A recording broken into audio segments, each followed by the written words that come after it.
My initial question is basically for one of those banks that's not in the top 15, how does one get started? And I wanted the panelists to draw on their own experience. And Raquel, at Symposium in our interviews, you really drew from a very kind of scientific method of moving from guardrails to governance. Can you kind of summarize that approach for our audience?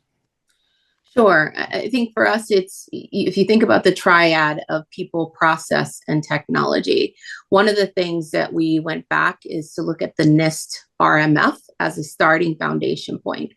That NIST RMF allowed us to help align from our risks, novel risks specifically that AI poses, because as you know, BNY Mellon has been creating models for over 5 years. It's just in the last 2 years that we've sort of governed it and centralized it into a central hub that we're calling Hub. But triangulating between the policies, the risks and controls, as well as the training, so that there is a bit of a triad between the people, process, and policy, just like it says in the Evident AI report. From an overall standpoint, you have to make sure that you understand not only the existing risks that are posed, but also those novel new ones as the industry continues to change for things like generative AI.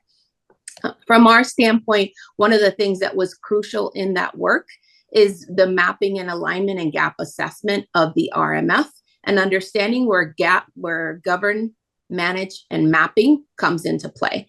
I think one of the biggest and hardest pieces of all that is the monitoring piece.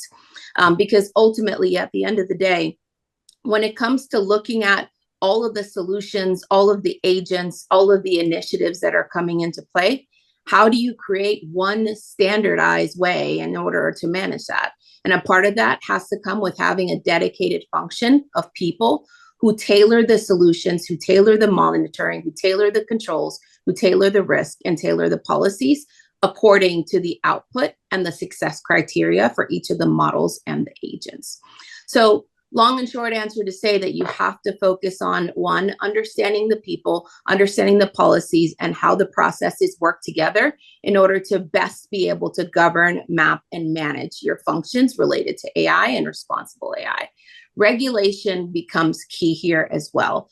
As we see the regulatory landscape is continuing to evolve globally, staying on your toes in terms of staying up to speed with those things, and symposiums as well as roundtables like these are a good forum to help continue to make sure that you're staying connected. As a global company, for us, it's imperative not only to focus on things like the EU AI Act, but also there's local and state ordinances and orders that are continually issued, and having processes in place that help you to monitor the horizon of those regulatory changes is a core part of ensuring that all three of the people, policy, and process is best aligned to your legal, regulatory, data, privacy, and other requirements.